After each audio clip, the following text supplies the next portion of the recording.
დღეს ჩვენ გვეყოლება სამი ძალიან საინტერესო მომხსენებელი. ვიტყვი რომ ჩვენთან ერთად უნდა ყოფილიყო მართლმადიდებელი ეკლესიის სასულიერო პირი დეკანოზი ლევან მათეშვილი და სამწუხაროდ ცოტა ხნის წინ გავიგეთ რომ ის ვერ შეძლებს ჯანმრთელობის გამარჯვების გამო მონაწილეობის მიღებას დღეს ამ დისკუსიაში. რა თქმა უნდა მართლმადიდებელი ეკლესიის მონაწილეობა რელიგიური დიალოგის საკითხში საქართველოში პრინციპულად ძალიან მნიშვნელოვანია და ძალიან ვწყდებებული რომ დღეს არ მიიღებს მონაწილეობას მართლმადიდებელი ეკლესია, მაგრამ იმედს ვიტოვებთ რომ შემდეგ შეხვედრებში ჩვენი ფორმატით გამართულ თუ სხვა ფორმატით გამართულ შეხვედრებში მართლმადიდებელი ეკლესია იქნება აქტიურად ჩართული და ჩვენი დისკუსიების და ჩვენი შეხვედრების კარი ყოველთვის ღია არის. დღეს ჩვენთან არის და მოხსენებას გააკეთებს მეუღლე მალხა სონღულაშვილი, ევანგელური ბაპტისტური ეკლესიის ეპისკოპოსი,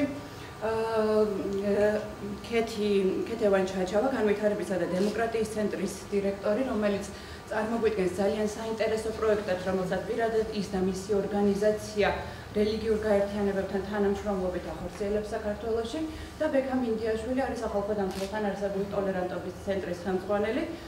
ტოლერანტობის ცენტრი კოორდინირებას უწევს რელიგიათა საბჭოს მუშაობას, რომელიც ერთ-ერთი ყველაზე ინკლუზიური, ფართო და საინტერესო ფორუმია საქართველოში რელიგიური გაერთიანებების. ახლა სიტყვას გადავცემ ქალბატონ ნინო ბოლქვაძეს, ნატოსა და ევროკავშირის შესახებ საინფორმაციო ცენტრის ხელმძღვანელს და მე მინდა ძალიან დიდი მადლობა გადაუხადო მას მასპინძლობისთვის.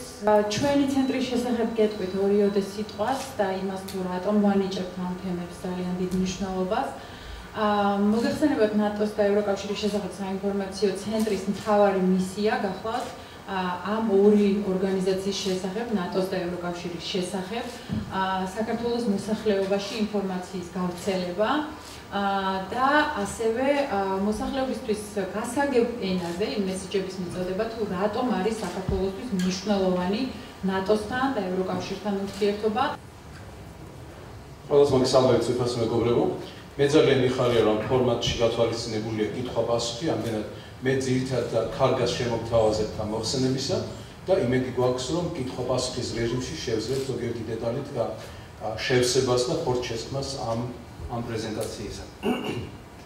ჯერ იყო ინტერრელიგიური თანამშრომლობისათვის მცდელობა და მოგვიანებით მოხდა მისი გაშლა და განვითარება ეკუმენურ მოძრაობის სახით, რომელსაც ადგილი ჰქონდა ჯერ დასავლეთ ევროპაში და მე დანარჩენ მსოფლიოში. ფოტოს, რომელსაც თქვენ ხედავთ, ან წესით მოხედავთ, განმოგცემს ამ სწორედ პირველ ისტორიულ მოვლენას, როდესაც ჩვენ ცივილიზაციის ისტორიაში პირველად სხვადასხვა რელიგიების, სხვადასხვა კონფესიების, კულტურების წარმომადგენლები, იდეოლოგიების წარმომადგენლები ერთად შეიყარნენ 1893 წელს ჩიკაგოში და აქ გამართეს რელიგიათა პირველი პარლამენტი. თემის სათაური, რომელიც ქალბატონმა მაგომ შემოგთავაზა, სწორედ ამაზე მიგვითითებს, რომ იმ ეტაპზე ეს იყო ნამდვილი ფუფუნება. არავინ არ იყო მზად ამ დიალოგისათვის და თუ ადამიანი გულდასმით გაეცნობა რეპორტებს, სიტყვებს, რომელიც წარმოთქმული იყო ამ შეხვედრის დროს 1893 წელს, ადვილად დარწმუნდებით, რომ უმეტესობა დელეგატებისა მზად არ იყვნენ ამ დიალოგებისათვის. ეს იყო ფუფუნება, რომელიც გამოწვეული იყო იმით, რომ პოლიტიკურ და კულტურულ წრეებში გაიესჯერა იმაზმა, რომ ამერიკის აღმოჩენის 400 წლის თავი რაც შეიძლება ლამაზად უნდა აღნიშნულიყო. ეს არის 1893 წელი. და სწორედ ამ ამერიკის აღმოჩენის 400 წლის ზეიმთან დაკავშირებით ერთ-ერთი სეგმენტი იყო სწორედ კულტურული მრავალფეროვნების ზეიმი. რა თქმა უნდა, როდესაც ორგანიზატორები ამაზე ფიქრობდნენ, და დელეგატები, რომლებიც ასოდი დელეგატმა მიიღო მონაწილეობა, ეს იყო რელიგიათა პირველი პარლამენტი, რა თქმა უნდა, არ ფიქრობდნენ იმაზე, რომ ამით იწყებოდა ინტერრელიგიური დიალოგი, რომელიც მოიცავდა არა მარტო ჩრდილოეთ ამერიკას, არამედ მთელ დანარჩენ მსოფლიოს. საგულისხმო ის არის, რომ პირველი პარლამენტი იყო 1893 წელს და მეორე პარლამენტი გაიმართა 100 წლის შემდეგ. და ეს პარადიგმის ცვლილება სწორედ ამაზე მიგანიშნებს, რომ რაღაც მოხდა ამ ხნის განმავლობაში, რის გამოც 100 წლის განმავლობაში არავის არ დაბადებია აზრს, რომ კიდევ ერთხელ შეკრებილი იყო რელიგიათა პარლამენტი. ხოლო როცა შეიკრიბა პირველად 93 წელს მას შემდეგ ჩვენ ხედავთ, რომ ყოველ მეორე-მესამე წელს ხდება რელიგიის პარლამენტის შეკრება დედამიწის სხვადასხვა კუთხეში. ამის მიზეზი შემდეგში მდგომარეობს. შემდეგი ფოტო. დელეგატებს შორის, რომელთა შორისაც იყვნენ ცნობილი თეოლოგები, ქრისტიანული, ისლამური, აღმოსავლური რელიგიებიდან, ერთ-ერთი ყველაზე მომზადებული და დაალაგებული გამოსვლა ეკუთვნის სვამი ვივეკანანდას, რომელმაც დაინახა იმ შეხვედრის მნიშვნელობა და ყველას აუწყა იმის შესახებ, რომ დღევანდელი შეხვედრა თავის სიტყვაში ამბობს, შეიძლება იყოს დასაწყისი იმ რელიგიური ჰარმონიისა, რომელიც ყველა რელიგიას მიიღებს და გულში ჩაიკრავს. ვივეკანანდას ეს სიტყვა გულში ჩაკრა, აიტაცა და გაითავისა თითქმის ყველა დელეგატმა. მათ შორის საბერძნეთის მართლმადიდებელი ეკლესიის დელეგატმა, მთავარეპისკოპოსმა დიონისემ, რომელმაც ვრცელი მოხსენების შემდეგ, სადაც ძირითადად აქებდა ბერძნული მართლმადიდებელი ეკლესიის წარსულსა და აწმყოს, ბოლოს თქვა, რომ მე დავამთავრე ბერძნული მართლმადიდებელი ეკლესიის ქება დიდება, მაგრამ ახლა მე უერთდები ვივეკანანდას მოწოდებას, რომ ყველამ გულში ჩავიკრათ ერთმანეთი. მაგრამ ყველას გულში ჩაკვრის მომენტი ჯერ დამდგარი არ იყო. საზოგადოება, მონაწილეები, მათ შორის ამ დელეგატები არ მზად არ იყვნენ ამისაც, რომ ამას ჰქონოდა სერიოზული მუშაობა. ეს პროცესი დააბკოლა და დააგვიანა მომდევნო პოლიტიკურმა მოვლენებმა ევროპაში. შემდეგ ფოტო იყოს. შემდეგ.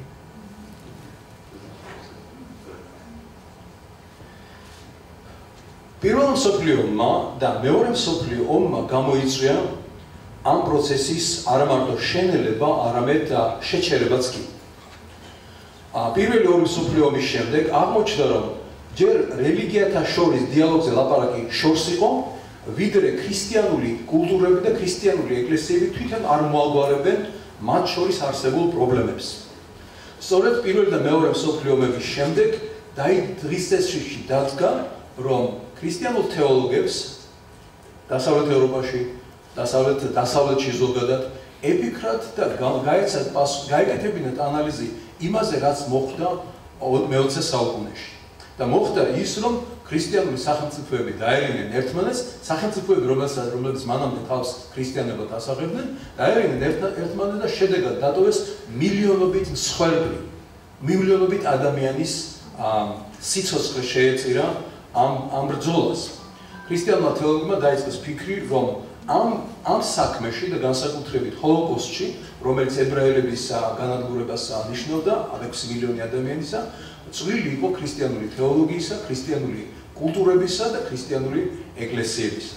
სწორედ ამან მისცა განახლებული სტიმული საიმისოდ, რომ შეიქმნა ეკლესიათა მსოფლიო საბჭო, ამას მოყვა ევროპის ეკლესიათა კონფერენციის შექმნა, რომელიც რეგიონალური ორგანიზაცია არის და ამ ორგანიზაციის წიაღში 50 წლის 60 წლის განმავლობაში მიმდინარეობდა იმის ანალიზი, თუ რა მოხდა ევროპაში, რატომ არის რომ ქრისტიანული ეკლესიის წარმომადგენლები, ქრისტიანული კულტურის წარმომადგენლები, ან და ქვეყნები, რომელიც ქრისტიანობასთან არიან ასოცირებული, მზად არიან ერთმანეთს ყელები დაჭრან.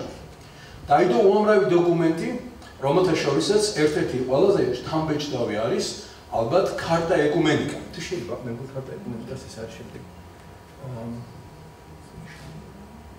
დოკუმენტში ნათქვამია იმაზე, რომ პირველ რიგში ქრისტიანები უნდა შეუდგნენ ერთმანეთს და ითანამშრომლონ. და სინანული იქნა გამოთქმული, რომ დღემდე ქრისტიანული ეკლესიების წიაღში მართლმადიდებლობას, რომის კათოლიკობასა და პროტესტანტობას შორის მიუღწეველი არის ევქარისტიული თანაზიარება, რაც ჩათვლილი იქნა იმ დროისათვის ძალიან მტკივნეულად. ხოლო ამ ქრისტიანების შორის თანამშრომლობის საუბრის შემდეგ საგანგებო ადგილი დაეთმო პანეკუმენურ ან და ინტერრელიგიურ ურთიერთობების საკითხს. რაღაცნაირად მოხდა იერარქიზაცია, შეიძლება ისტორიული, შეიძლება თეოლოგიური, შეიძლება გამართლებული იყოს, შეიძლება არ იყოს გამართლებული, სხვადასხვანაირად შეიძლება ეს წავიკითხოთ, მაგრამ მოხდა ერთგვარი იერარქიზაცია ქრისტიანებს როგორი ურთიერთობა უნდა ჰქონდეთ სხვა დანარჩენით. პირველ რიგში, პირველი ადგილი სრულებით ბუნებრივია, დაიკავა იუდაიზმმა, სადაც ნათქვამია, რომ ქრისტიანობა არის ნაყოფი იუდაიზმისა, ამდენად ქრისტიანობამ საგანგებო ურთიერთობა უნდა იქონიოს იუდაიზმთან, ითანამშრომლოს ყოველდღიურად თეოლოგიურად, კულტურულად და ასევე შერიგების საქმეში. რადგან ქრისტიანული ეკლესიები გრძნობდნენ დღემდე გრძნობენ ევროპაში იმ დანაშაულს, რომელიც ქრისტიანობის სახელით იქნა ჩადენილი 20 საუკუნეში.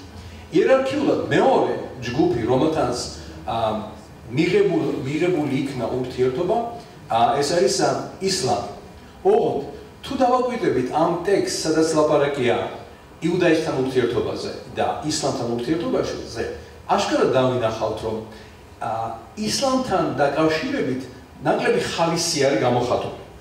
სიტყვები ძალიან მოგრძალებულად არის შერჩეული, ტექსტიც მოკლე არის და შემოიფარგლება მხოლოდ იმ დესკრიფციით, რომ ისლამი ევროპული კულტურის ნაწილი გახდა და ჩვენ ამას ანგარიში უნდა გავუწიოთ. რა თქმა უნდა, ეს რაღაცნაირი ღარიბი ნათესავის სარბი დამოკიდებულებასა გავს ამ დოკუმენტში, რომ რა ვქნათ ჩვენიანია და მაინც უნდა ვახსენოთ. ისლამის შემდეგ ლაპარაკი იყო პირველ რიგში აღმოსავლურ რელიგიებს, ბუდიზმზე, ინდუიზმზე, რომელიც ასევე განსაკუთრებით ბრიტანეთის იმპერიის მეშვეობით ევროპული ცივილიზაციის ნაწილი გახდა. ეს იყო დოკუმენტი, რომელიც ხელმოწერილი აპრილის თვეში 2001 წლისა და 2001 წლის სექტემბერში ჩვენ ხედავთ კატასტროფას, რომელიც რადიკალურად ცვლის ტრენდს ეკუმენურსა და ინტერრელიგიურ დიალოგს. თუ შეიძლება 11 სექტემბრის ფოტო ვაჩვენოთ, როგორც წყალგამყოფი.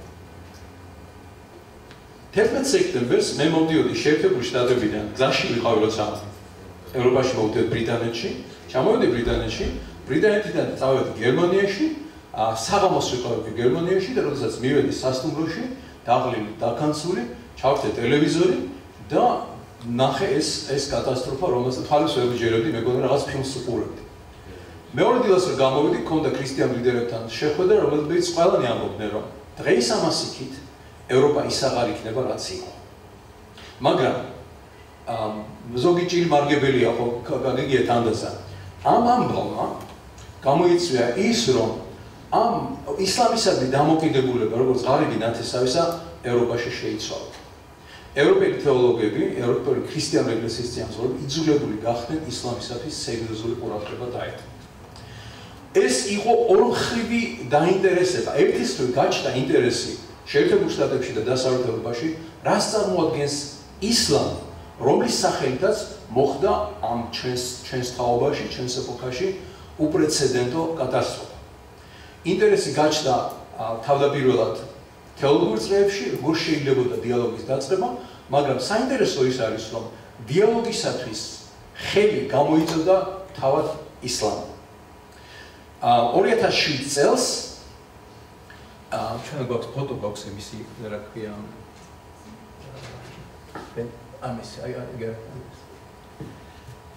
ეს არის იორდანიის უფლისწული ბენღაზი, რომელიც არის კარგად განათლებული, კემბრიჯში განათლება მიღებული სწავლული. მან თავი მოუყარა დაახლოებით 200-მდე მუსლიმ თეოლოგს სხვადასხვა კუთხიდან, დედამიწის სხვადასხვა კუთხიდან, სხვადასხვა ისლამური დენომინაციებიდან. მაშინ მონაწილეობდნენ შიიტები, სუნიტები, თვითონ სუფია არის თავისი ოჯახი და სამეფო ოჯახი სუფიური ტრადიციის არის და ერთად შეიკრიბნენ ამანში და თქვეს, რომ ჩვენ როგორც თეოლოგებს არ შეგვიძლია ყურადღების მიღმა დავტოვოთ ის, რაც მოხდა 11 სექტემბერს. და შეიქმნა დოკუმენტი, რომელსაც ქვია საერთო სიტყვა. საერთო სიტყვა ეფუძნება ყურანის მესამე სურას 64 აიას, სადაც ნათქვამია: "საღვთო წერილის ხალხო, მოდით იმ საერთო სიტყვასთან, რომელიც ჩვენ შორისაც ძებს. რადგან არ არსებობს ღმერთი გარდა ერთისა, ალაჰისა." ეს სიტყვა, საერთო სიტყვა, გახდა საფუძველი დოკუმენტისა, ცელი დოკუმენტისა, რომელიც შეადგინეს მუსლიმმა თეოლოგებმა და გამოუგზავნეს შესთავაზეს ქრისტიანულ სამყაროს. საერთო სიტყვაში ასახული არის მუსლიმი თეოლოგების წუხილი იმის გამო, რაც მოხდა და ასევე დაგმობილი არის ის კატასტროფა, ძალადობა ყველა მის გამოვინებაში და ფორმაში და ამავდროულად მან შემოგთავაზა საერთო სიტყვამ ბენღაზის დოკუმენტმა შემოგთავაზა შესაძლებლობა, რომ ქრისტიანებმა და მუსლიმებმა პირველად ამ ცივილიზაციის ისტორიაში დაიწყონ დიალოგი თანასწორუფლებიანი პრინციპებით. მანამდე დიალოგი რაც არსებობდა, ურთიერთობა რაც არსებობდა, ყოველთვის გულისხმობდა, რომ ერთი მხარე ცდილობდა მეორის ან აბუჩათაგდებას, ან დაჩაგდებას. დოკუმენტს გამოეპასუხა თითქმის მთელი ქრისტიანული სამყარო. რომის პაპი, ლუთერანთა მსოფლიო ფედერაცია, რეფორმისტების მსოფლიო ფედერაცია, ანგლიკანური ეკლესია, კენტერბერის მთავარეპისკოპოსი, ბაპტისტთა მსოფლიო ალიანსი, მართლმადიდებლური ეკლესიის სხვადასხვა წარმომადგენლები და ხუთმა მართლმადიდებელმა ეკლესიამ გასცა პასუხი ამ დოკუმენტს. რომელშიც მთავარი პრინციპი არის წარმოდგენილი ასეთი ფორმით, რომ ჩვენ, როგორც მონოთეისტური რელიგიის წარმომადგენლებს, ქრისტიანებს, მუსლიმებს, გვჯერა ორი მთავარი ცნებისა, რომ გიყვარდეს ღმერთი და გიყვარდეს ადამიანი. და თუ ჩვენ მართლა სერიოზულად უყურებთ საკუთარ საღვთო წერილებს და თუ ჩვენთვის ეს თეოლოგიები მართლა სერიოზულია, მაშინ მოდით ნაბიჯები გადავდგათ ამ მიმართულებით, რომ გვიყვარდეს ღმერთი და გვიყვარდეს ადამიანი მიუხედავად იმისა, ვინ არის და რას წარმოადგენს. ამ დოკუმენტმა, რომელიც 2007 წელს გამოქვეყნდა, გასულებით განახლებული იმპულსი მისცა თეოლოგიურ დიალოგს. 2007 წლის შემდეგ, თუ მანამდე 100 წელი დაშვიდა რელიგიათა პარლამენტის შეკრებას, 2007 წლის შემდეგ ორჯერ შეიკრიბა პარლამენტი და მესამე იკრიბება გაიცადა. რადგან დაიწყო სერიოზული ფიქრი იმაზე, თუ როგორ შეიძლება მოხდეს რელიგიებს შორის მშვიდობიანი თანაარსებობის დამყარება. პრინციპი, რომელზეც ლაპარაკი არის, თუ რა შეიძლება გააერთიანოს ეს რელიგიები, შემუშავებული იქნა რელიგიათა მსოფლიო პარლამენტის მეორე შეხვედრაზე 1993 წელს და მისი კომუნიკატორი, ისინი ჩამოყალიბა ეს პრინციპი არის ცნობილი გერმანელი თეოლოგი ჰანს სტუნგი. პრინციპები არის ძალიან მარტივი. ამას ქვია გლობალური ეთიკის პრინციპი. ქრისტიანული, მუსლიმური, იუდაური, სხვა რელიგიები თეოლოგიაზე შეიძლება ვერასდროს ვერ შეთანხმდნენ. რა თქმა უნდა, გაცილებით დიდი შანსია, რომ ქრისტიანები, მუსლიმები და ებრაელები ადვილად შეთანხმდნენ, მაგრამ როდესაც ლაპარაკია სხვა რელიგიებზე, თუ მაგალითად ბუდიზმზე არის მაგალითად ლაპარაკი, სადაც ღმერთის კონცეფცია საერთოდ არ არსებობს, რა თქმა უნდა, აქ თეოლოგიური დიალოგი ძალიან ძნელი იქნება. მაგრამ ის რაზედაც ყველა რელიგია შეთანხმდა მეორე პარლამენტის შეხვედრებზე იყო ის, რომ ჩვენ შეგვიძლია გქონდეს საერთო ეთიკა. საერთო თეოლოგია ვერ გვექნება, მაგრამ გვექნება საერთო ეთიკა. ხალაკ ისლამიანი, როგორც მუსლიმებმა თქვეს, რომ ეს არის ჩვენთვის საფუძველი სხვებთან ურთიერთობაში. პრინციპები არის ძალიან მარტივი. ჰანს სტუნგის მე მხოლოდ მის დასახელებებს შემოგთავაზა და ვერ თუ დაინტერესებთ პროცესს ვისაუბრებ.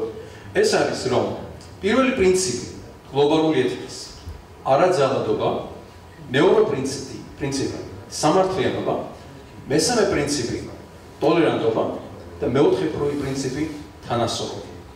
ეს არის გლობალური ეთიკის პრინციპები, რომელიც გლობალური რელიგიური დიალოგისათვის არის შემოთავაზებელი როგორც გზამკვლევი სამმავლო ურთიერთობისათვის. ბოლოს რაც მინდა თქვა, რა თქმა უნდა, ეს დოკუმენტები, რომლებიც შემუშავებულია, უაღრესად მნიშვნელოვანია, საფუძველს წარმოადგენს, ფრეიმვორკს წარმოადგენს სამმავლო თანამშრომლობისათვის, მაგრამ არაფერი არ შესვლის ადამიანების ურთიერთობას. ის, რასაც შეუძლია რელიგიური დიალოგის გაღვივება და გაღრმავება, ეს არის, რომ სხვადასხვა რელიგიის წარმომადგენლები ერთმანეთს შეხვდნენ და ეს იძლევა ყველაზე ეფექტურ, ყველაზე ღრმა, ყველაზე სერიოზულ შედეგებს. მოდი მე დავამთავრებ და მოგვიანებით კითხვა-პასუხის რეჟიმში გავცემ პასუხს იმ კითხვებზე, რომელიც დაიბადა ამ საუბარში.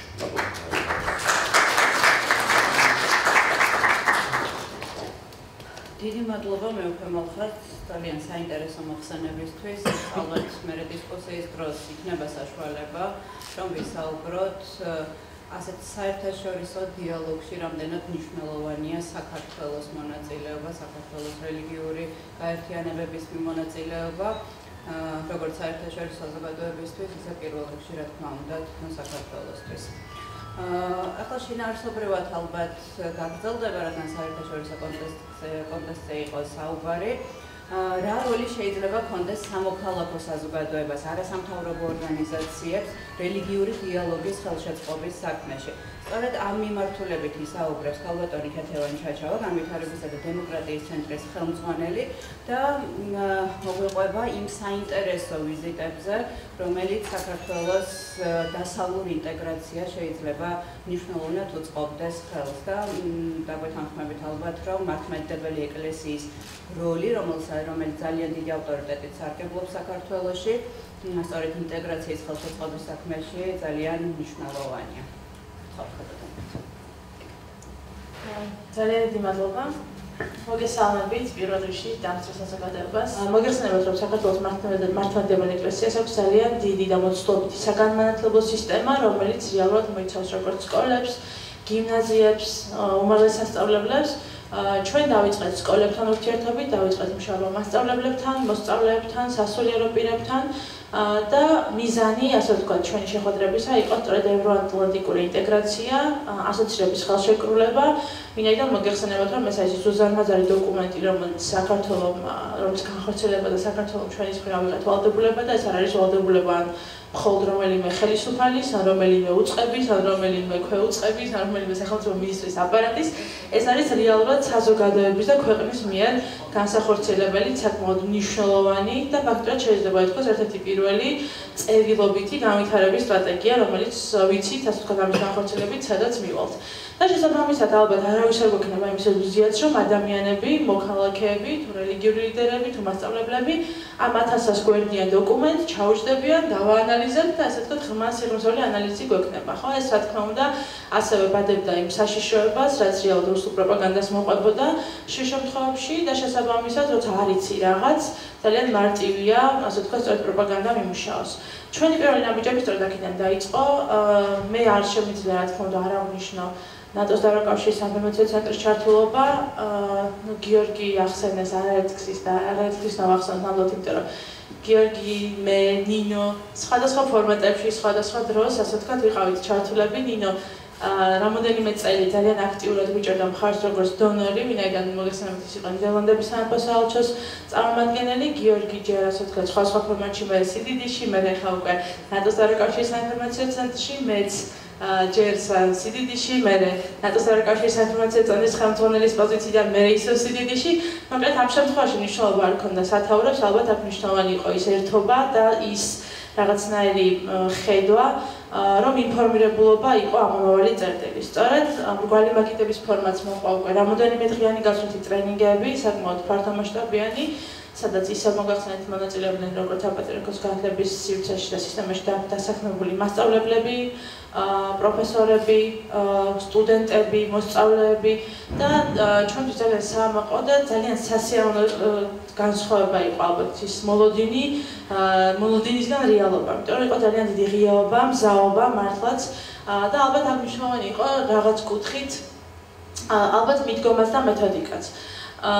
ჩვენ რამოდენიმე წლის განმავლობაში ფაქტობრივად საქმე ვდით ისე, რომ ეს არც გაშუქებულა, არც მედიით, ანუ ამის მიზანი არ იყო რაღაცნაირი ცუდად არ მინდა სიტყვა ვიხმარო, რა თქმა უნდა, მაგრამ რაღაცნაირი პიარი ან ადამიანებისთვის რაღაცა, ასე ვთქვათ, ცნობადობის თუ რაღაცის მოპოვება, ეს იყო მართლაც საქმეზე ორიენტირება და რამაც ვფიქრობ, რომ საკმაოდ დიდი წვლილი შეიტანა. იმიტომ რომ რა თქმა უნდა, არავის, როდესაც საუბარია პარტნიორობაზე, სანდოობას აქვს ძალიან დიდი მნიშვნელობა. და ჩვენ არ გვინდოდა რომ ზედმეტი მოგვეთხოვა, ასე ვთქვათ, ამ შემთხვევაში, ვინაიდან მართლაც ვფიქრობ, ერთ-ერთი პირველები ვიყავით, ვინც ამ კუთხით დავიწყეთ მუშაობა. შემდეგ ტრენინგებს მოყვა ის კონკრეტული შედეგები, რასაც უკვე ვხედავდით, მაგალითად, ევროკლუბის ჩამოყალიბება, რომელიც ბაღდადის ეპარქიაში მოხდა გიმნაზიაში და ახალგაზრდების ინიციატივები, რომლებიც ჩვენ ვთხოვდნენ, რომ ერთობლივად დაგვეწერა პროექტები, შეგვეტანა და უკვე ევროინტეგრაციის კუთხით თავად გამხდარი იყვნენ, ასე ვთქვათ, ინფორმაციის გამავრცელებლები, რაც რა თქმა უნდა ჩვენთვის ძალიან სასიხარულო იყო და უკვე აი ამ დიალოგს ალბათ რატომაც მივყვები ნაბიჯ-ნაბიჯ, იმიტომ რომ სწორედ ამ შეხვედრებზე მე ვფიანტონთან ვანი ბაღდადის ეპარქიაში იყო საუბარი და მან ძალიან მისთვის ჩეული ღიაობით თქვა რომ იცი და ერთი არის ადამიანს 1000 სიტყვას ეუბნები, მაგრამ 1000 ჯერ ნათქვამს ერთხელ ნანახი ჯობია. და აქედან დაიბადა სწორედ იდეა, რომ გავუკეთებინა ბრიუსელში ვიზიტები შემსწავლელი, როგორც ნატოში, ასევე ევროინსტიტუციებში, ანუ როგორც ევროპარლამენტში, ასევე საგარეო უწყებათა სამსახურში და სხვადასხვა უწყებებთან და სწორედ აი ამ ფორმატში ეს გახლავთ ორი ვიზიტი გასულ წელს და 2017 წლის გაზაფხულზე, რამაც მიგვიყვანა, ასე ვთქვათ, ძალიან მნიშვნელოვანი. მე ვფიქრობ, ეს იყო ერთ-ერთი ყველაზე გარდა იმ მართლაც მნიშვნელოვანი მესიჯებისა, რომელიც მოდიოდა მეუფეებისგან, უმნიშვნელოვანესი იყო საპატრიარქოს ოფიციალური განცხადება. ჩვენ ვიცით, რომ არაერთი ის ყოფილა, რა თქმა უნდა, პატრიარქის მხრიდან დაფიქსირებული ქვეყნის ევროინტეგრაციის კუთხით რაღაცნაირი მხარდამჭერი მესიჯები თუ ის რომ ევროპა არის ჩვენი სახლი, მაგრამ ასევე ხშირად მე მომისმენი აპელირება, რომ მაგრამ ეს არ არის საპატრიარქოს პოზიცია, ეს არ არის მეუფეების პოზიცია, ეს არის მხოლოდ პატრიარქის პოზიცია და სწორედ ბრიუსელში ვიზიტის შემდგომ საქართველოს საპატრიარქომ გააკეთა და დღემდე ოფიციალურად საიტზე ეს განცხადება, რომელშიც დაფიქსირებული იყო ჩემთვის დღემდე ესე ვთქვათ ძალიან მნიშვნელოვანი სიტყვები, სადაც აღნიშნულია, რომ საქართველოს მართლმადიდებელი ეკლესია მხარს უჭერს საზოგადოების არჩევანს და ქვეყნის ევროპულ და ევროატლანტიკურ ინტეგრაციას. მე ვფიქრობ, ეს იყო მართლა ძალიან მნიშვნელოვანი კონკრეტული შედეგი, რასაც უკვე შემდგომში მოჰყვა კიდევ უფრო მეტი ასე ვთქვათ, თანამშრომლობის სხვადასხვა ფორმატი, კიდევ უფრო გაღრმავება და ასევე ბრიუსელში დაიბადა იდეა, რომ რატომ არ შეიძლებოდა, რომ მსგავსი ფორმატის შეხვედრებში ჩართული ყოფილიყო, ასე ვთქვათ, სხვადასხვა რელიგიური ჯგუფების წარმომადგენლების და სწორედ ამას მოჰყვა უკვე სწორედ რამოდენიმე კვირის წინანდელი ბრიუსელში ვიზიტი. ალბათ შეიძლება სიურპრიზი იყოს ის, რომ ჩვენს ერთ-ერთი თანაორგანო, ერთ-ერთი ორგანიზატორი ვიყავით ჩვენ სხვადასხვა უწყებებთან პარტნიორობით, ვინაიდან მე ვფიქრობ, რომ რაღაცა იმდენად მოიცვა მედია სივრცე აი ამ ნიუსმა და ეს ფოტოც და ჩემთვის ერთ-ერთი ყველაზე საყვარელი ფოტო, იმიტომ რომ თქვენ ხედავთ, როგორც მართლმადიდებელი წმინდა სინოდის წევრებს, ორ ქორეპისკოპოსს, ასევე რა თქმა უნდა, კათოლიკური ეკლესიის წინამძღვრს საქართველოში, მუსლიმთა თემში და სუნიტი მიმართულების ასე ვთქვათ ლიდერებს და ასევე საქართველოში სომხური ეკლესიის ეპარქიის ეპისკოპოსს. რა თქმა უნდა, ძალიან გაგვიხარდებოდა, რომ შესაძლებლობა ყოფილიყო კიდევ უფრო ფართომასშტაბიანი ყოფილიყო ეს ვიზიტი, თუმცა იმ პერიოდში, რომელიც ჩვენ იქ ვიყავით, მე ვფიქრობ, რომ მართლაც ერთ-ერთი მნიშვნელოვანი, რაც ჩვენთვის იყო ძალიან საჩხარო, იყო პირველ რიგში არა მარტო ის საჯარო განცხადებები, რაც მოვისმინეთ და ჩვენ სწორედ ახლა ვმუშაობთ ფილმზე, რომელსაც აუცილებლად წარმოგიდგენთ რამოდენიმე თვეში, სადაც არის თითქმის ყველა მონაწილის შეფასებები, კომენტარები და ასე შემდეგ, მაგრამ გარდა ამისა ის ურთიერთობა, რომელიც დავინახეთ. თითქოს პატარა დეტალებში არის მართლაც ძალიან დიდი, ვფიქრობ, მნიშვნელობა, დაწყებული იმით, როდესაც ხედავდით, რომ თუნდაც ქრისტიანულ მონასტერში მასპინძლობის დროს, როდესაც იყო ტრაპეზი და სიტყვა, ასე ვთქვათ, ჩვენ ქართულად ესე სადღეგრძელოების ფორმატში რაც აიყო და ვიცით, რომ რაღაცა სადღეგრძელოს კიდევ უფრო სხვა დატვირთვა აქვს მგონი ჩვენთან. რიგრიგობით სხვადასხვა რელიგიური ლიდერები ცვლიდნენ, ასე ვთქვათ, და როგორც მუსლიმთა თემის წარმომადგენლები, ასევე სხვადასხვა რელიგიის ლიდერები, როგორც ვახსენე, ყველა მიეცა სიტყვა, ყველამ, ასე ვთქვათ, თანასწორად, თანაბრად შეძლო საკუთარი, ასე ვთქვათ, სურვილების გაზიარება. ეს იყო ძალიან პატარა დეტალი, მაგრამ მე ვფიქრობ, ერთ-ერთი ჩემთვის, მაგრამ შესაძლოა ვუყურებდი ძალიან მნიშვნელოვანი. ასეთი პატარა დეტალებისგან შედგებოდა საბოლოო ჯამში დიდი სურათი, რომელიც მივიღეთ. ის მზაობა კიდევ პრაქტიკული დიალოგისა იყო ძალიან მნიშვნელოვანი კონფერენცია, რომელიც ნედის ორგანიზებით იქნა და ნედის მასპინძლობით, ასე ვთქვათ, გაიმართა ვაშინგტონში. თემატიკა, ერთ-ერთი მნიშვნელოვანი თემატიკა იყო დემოკრატია და რელიგია და მეორე საკითხი, რაც განვიხილეთ, იყო ანტიდასავლური პროპაგანდა და რელიგია და ვფიქრობ, რომ ორივე მხარესთვის ამ ძალიან მნიშვნელოვანი, მართლა ძალიან ცნობილი და საინტერესო სპიკერები გვყავდა, როგორც ამერიკის შეერთებული შტატებიდან, ასევე ჩვენი დელეგაციის წარმომადგენლების მხრიდან ძალიან საინტერესო საკითხები, კითხვები იქნა დასმული და ალბათ მნიშვნელოვანი არის ის, რომ ნათლად გამოჩნდა საჭიროება მსგავსი ფორმატის ურთიერთობისა. რა თქმა უნდა, ეს არ გულისხმობდა არავის ეკუმენისტურ თანამშრომლობას, აქ საქმე უნდა ყველა ვხვდებით ეს არც იყო მიზანი არავის მხრიდან, ეს პირველ რიგში იყო სწორედ ნდობის აღდგენა ერთმანეთთან მიმართებაში, ეს იყო რაღაც ურთიერთობის ჩამოყალიბება, იმიტომ რომ ალბათ დამერწმუნებით მართლაც ყველაფერი იწყება ასეთი პიროვნული ერთმანეთის მიმართ დამოკიდებულებით, რომელიც ძალიან დიდი იმედი გვაქვს, რომ გადაიზრდება რაღაც უფრო დიდის მომცებში და ბევრად უფრო მნიშვნელოვანში. Დავუშვათ, ვფიქრობ, ერთ-ერთი ძალიან მნიშვნელოვანი კომპონენტი, რომელიც ჩვენ საქმიანობაში ჩვენთვისაც ძალიან საინტერესო და განსხვავებული იყო, ეს გახლდათ გადაცემების ციკლი ევროინტეგრაციაზე საქართველოს საპატრიარქოს არხზე ერთსოვნებაზე. ეს გახლდათ 18 45 წუთიანი გადაცემა, რომელსაც ჰქონდა თავისი თქმა გამეორებებიც და მე ვფიქრობ, ეს იყო პირველ რიგში პოლიტიკურად ძალიან მნიშვნელოვანი პროექტი. ვინაიდან საუბარი არა მხოლოდ პოლიტიკურ მნიშვნელობაზე, არამედ კონკრეტიკაზე და აქ იყო საუბარი ისეთ საკითხებზე, როგორც იყო დაწყებული გარემოს დაცვითი მიმართულებები, თუ ძალიან კონკრეტულად ექსპერტები, სახელმწიფო წყობის წარმომადგენლები საუბრობდნენ და იყო ვფიქრობ ძალიან მნიშვნელოვანი, რომ სწორედ აი ამ ტელევიზიიდან ხდებოდა მოქალაქეთა ინფორმირება ზემოთხსენებულ საკითხებთან მიმართებაში. საკმაოდ დიდი ქონდა ამ ასე ვთქვათ, აი ამ გადაცემებს ნახვა როგორც სოციალურ ქსელებში, ასევე თვითონ ტელევიზიის მონაცემებით და აქვე მინდა აღვნიშნო ალბათ ის ძალიან დიდი გამოხმაურებაც, რა თქმა უნდა, ამ შემთხვევაში მე ვფიქრობ, რომ ეს მნიშვნელობას უბრალოდ კიდევ ერთხელ ხავს უსვამს, ამდენ დაინტერესებული იყო საზოგადოება და ამდენ ალბათ გაკვირვებული, როდესაც თუნდაც კომენტარები, თუნდაც ერთობლივი სიმღერა, რომელიც არ ვიცი თუ გაქვთ მოსმენილი, მრავალჟამიერი, რომელიც კონგრესის ბიბლიოთეკაში, ასე ვთქვათ, გაჟღერდა რელიგიური ლიდერების შესრულებით, დაახლოებით 300,000 ნახვა ჰქონდა მხოლოდ აი ამ ერთ ვიდეოს. ეს ალბათ კიდევ უფრო ნათლად გამოხატავს, რამდენად არის რაღაც კუთხით საჭიროებაც, მნიშვნელობაც აი ამ დიალოგისა, ურთიერთობისა და შესაბამისად მე აქვე უბრალოდ მართლა ძალიან დიდი მადლობა მინდა უთხრა ყველა ჩართულ ადამიანს, ვინც პროექტში მიიღო მონაწილეობა, ყველა როგორც ორგანიზაციული მხარდაჭერა იქნებოდა ეს პოლიტიკური აშშ დათო ბაქრაძე არ შემიძლია არ აღვნიშნო, იმიტომ რომ მისი ღვაწლი მართლა ძალიან მნიშვნელოვანი იყო აი ამ პროექტებში, ჯერ როგორც სახელმწიფო მინისტრი, შემდგომ უკვე როგორც ახლა ამერიკაში საქართველოს ელჩის და მე ვფიქრობ, რომ სწორედ რაღაცა ის ხედვა, რაც ჩვენ გვქონდა, რომ არ ვეცადოთ გამოვნახოთ რაღაცა განსხვავებები და პრობლემები, არამედ პირიქით, რაც საკითხები, რომელიც მართლა გვაერთიანებს და საკითხები, რომლებიც არის მნიშვნელოვანი კონგრესებში და ალბათ დამერწმუნებით, რომ ყველა მოქალაქე სურვილია, რომ ვიცხოვროთ უკეთეს საქართველოში, უფრო მშვიდობიან საქართველოში, უფრო განვითარებულ საქართველოში და შესაბამისად აი ამ კუთხით მე ვფიქრობ, რომ რელიგიური ლიდერების ჩართულობა, ინფორმირებულობა ძალიან მნიშვნელოვანი, ასე ვთქვათ, მნიშვნელოვანი შედეგები გვანახა, თუნდაც ბოლო მაგალითად გამოკითხვებითაც. რა თქმა უნდა, პირდაპირ ძალიან რთულია რომ მივაბათ ეს აქტივობები ზოგადად შედეგებს ქვეყანაში ევროინტეგრაციის მიმართულებით გამტკიცებული, ასე ვთქვათ, სანდოობა თუ ინტეგრაციის მხარდაჭერთა რაოდენობის თვალსაზრისით, თუ ეს იქნება მაგალითად იგივე რომ ევროპა არის და დასავლეთი არის რაღაც საფრთხის შემცველი, მაგალითად ბოლო თვალსაზრისით თუ ზუსტად მახსოვს გთხოვთ მაპატიოთ შემოშლება, თუმცა ეს მონაცემები, რა თქმა უნდა, NDA-ის და CRRC-ის მონაცემები შეგვიძლია გადავამოწმოთ, თვალსაზრისით დაახლოებით 20%-ით შემცირდა. სწორედ აი ამ ჩვენი აქტივობის პერიოდთან, ასე ვთქვათ, ძალიან ისეთი დამთხევით.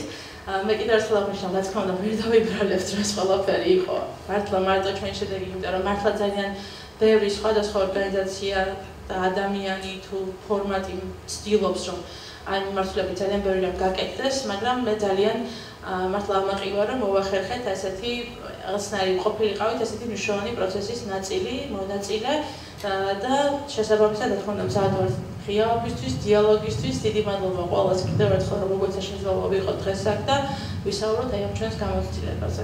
მადლობა ყველას. დიდი მადლობა ქეთე, ძალიან საინტერესო გამოცდილების გაზიარებისთვის.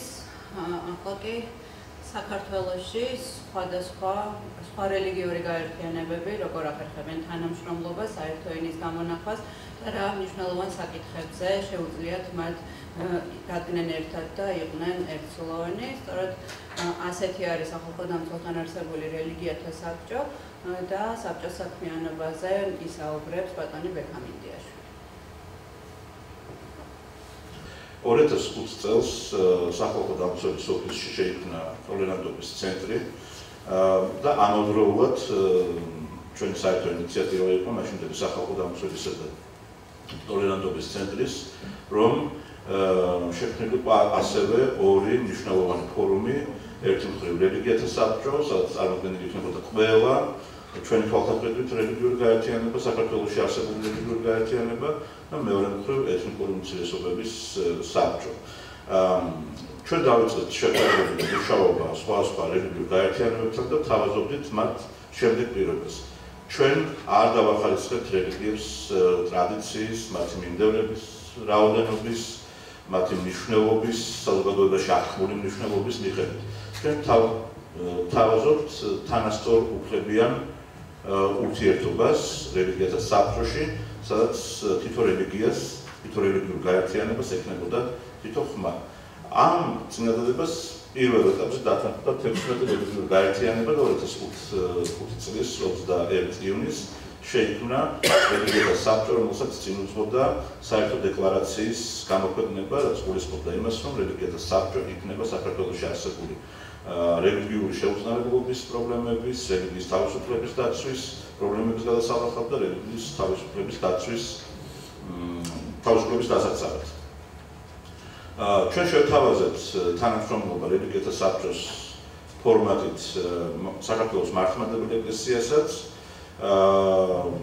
თუმცა მიუხედავად იმისა, მთელი ამ წლების განმავლობაში ჩვენი შეთავაზება ძალაში რჩება, ჯერჯერობით მართლმადიდებელი ეკლესია და რელიგიათა საბჭო ამ სივრცეში ვერ ახერხებენ, თუ შეიძლება ასე ითქვას, საერთო ენის გამონახვას, თუმცა მეორე მხრივ რელიგიათა საბჭოს შექმნამდე ერთი დღით ადრე 20 ივნისს 2005 წლის 20 ივნისს შეიქმნა საპატრიარქოში რელიგიურ გაერთიანებებს შორის სახელმწიფოებრივ აღშენებლობასთან დაკავშირებული საბჭო, ესე ვთქვათ, დაახლოებით ასეთი სახელით შეიქმნა ეს საბჭო 2005 წელს, რასაც რელიგიათა საბჭო და სახალხო დამცველიც მიესალმა და ფიქრობთ, რომ ეს ხო წინ გადადგმული ნაბიჯი. რაც შეეხება საბჭოს, მე ვისაუბრებ საბჭოს ფორმალურ და შინაარსობრივ მხარეზე. ფორმალურად შეიძლება ითქვას, რომ საბჭოში ამ ეტაპზე, ამ დღევანდელი მონაცემებით გაერთიანებულია 32 რელიგიური გაერთიანება. საბჭოში გაერთიანების, საბჭოში მიიღების გადაწყვეტილებას იღებს უშუალოდ სახალხო დამცველი და ეს დაკავშირებულია იმასთან, რომ ამ წლების განმავლობაში ჩვენ გვქონდა შემთხვევები, როდესაც ერთ რელიგიურ გაერთიანებას არ სურდა ეხილა მაგალითად საბჭოში სხვა რელიგიურ გაერთიანებას სხვადასხვა მიზეზების გამო და ჩვენ რა თქმა უნდა ვერ მივცემდით თავს შესაძლებლობას, რომ ეს თანასწორობის, თანასწორუფლებიანობის სისტემა, ეს ჰორიზონტული სისტემა ურთიერთობებისა დარღვეულიყო, ამიტომ დღესდღეობით ასე ვმუშაობთ, რომ გადაწყვეტილებას იღებს სახალხო დამცველი, უშუალოდ სახალხო დამცველი, მაგრამ ამის მიღმა ფაქტობრივად რელიგიათა საბჭო დღესდღეობით წარმოადგენს სრულიად დამოუკიდებელ ფორუმს.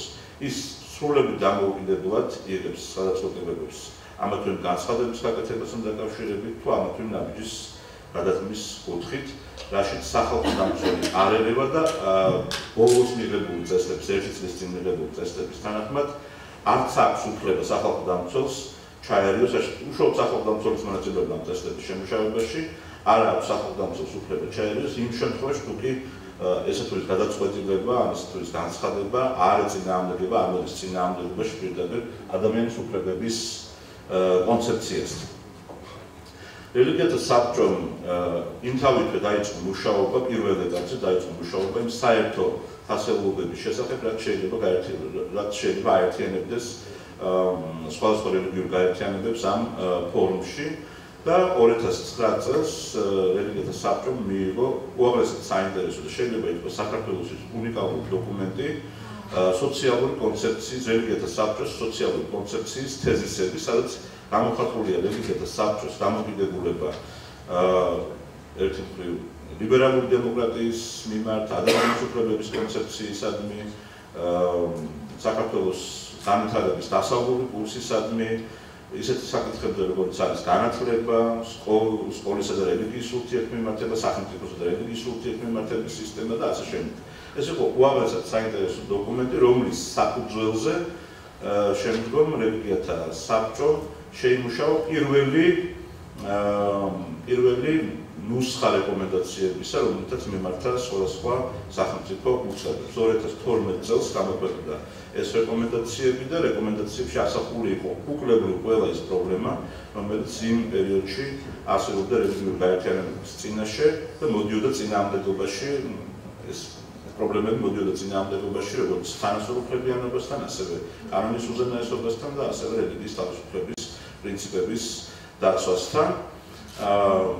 რელიგია მიუხედავად იმისა, რომ ჩვენ ვერ ვიტყვით დღეს, რომ აი ამ დოკუმენტების საფუძველზე მოკლე ხანში შეიცვალა ვითარება სახელმწიფოში და სახელმწიფო მიიღო რაღაც მნიშვნელოვანი გადაწყვეტილება, მიუხედავად ამისა, ჩვენ ვფიქრობთ, რომ ამ დოკუმენტებმა ხელი შეუწყო რელიგიათა საბჭოს და სახელმწიფო უწყებების თანამშრომლობის გაღრმავებას და ამაზე მოგვიანებით კიდევ ერთხელ ვიტყვი. მაგრამ მანამდე, სანამ ამ ფორმალურ ხარაზე საუბარს დავასრულებდი, მინდა ვთქვა ასევე ის, რომ რელიგიათა საბჭო რელიგიათა საბჭო მიუწოდა, ასე ვთქვათ, დამოუკიდებლობისკენ სწორედ იმის გამო, რომ სხვადასხვა განწყობები არსებობდა საბჭოსთან მიმართებით, იყო მცდელობები, რომ რაღაცნაირად ხელი შეშლოდა საბჭოს საქმიანობას, ეს მცდელობები არ არის დაკავშირებული, რა თქმა უნდა, სახელმწიფოს საქმიანობასთან, ამიტომაც გარედან მოდიოდა ძირითადად ესეთი დამოკიდებულებები, განსაკუთრებით ხშირი იყო სხვადასხვა სახელმწიფო უწყებების მხრიდან, როგორც წინა ხელისუფლების, ისე ამ ხელისუფლების პერიოდში ნეგატიური დამოკიდებულების გამოხატვა, ამა თუ იმ განცხადების გამო, თუ ამა თუ იმ პოზიციის გამო, მაგრამ მიუხედავად ამისა, შეიძლება ითქვას, რომ საბჭოს ერთიანობამ, საბჭოს პოზიციათა სიძლიერემ ბევრი რამ შეცვალა ჩვენს ქვეყანაში რელიგიის თავისუფლების მხრივ. გავიხსენებთ მაგალითად რელიგიური ორგანიზაციების რეგისტრაციის საკითხს. რელიგიათა საბჭო მანამდე სანამ რელიგიური გაერთიანების რეგისტრაციის პრობლემა გადაიჭრებოდა 2011 წელს, მთელი წინა ხელის განმავლობაში იკრიბებოდა კონკრეტულად ამ საკითხზე სამუშაოდ და საბოლოო ჯამში რელიგიათა საბჭო მივიდა საერთო პოზიციამდე იმასთან დაკავშირებით, რომ თუ რა უნდა ყოფილიყო კრიტერიუმები რელიგიური გაერთიანების რეგისტრაციის, იმიტომ რომ იყო საშიშროება, იყო ხიფათი იმასთან დაკავშირებული, რომ რელიგიური გაერთიანებების დახარისხებულიყვნენ ტრადიციულობის, სიმრავლის მიხედვით თუ სხვა ნიშნების მიხედვით, რაც გამოიწვევდა უაღრესად პრობლემატურ დიფერენციაციასა და იერარქიზაციას რელიგიურ უმცირესობებს შორის. და როდესაც ჩვენ ამ საკითხებზე ინტენსიურად მუშაობდით, გახდა ცნობილი იმის თაობაზე, რომ სახელმწიფო აპირებს მიიღოს რელიგიური გაერთიანების რეგისტრაციის იმგვარი წესი, რომელიც სწორედ ამ სორტირებას უწყობს ხელს.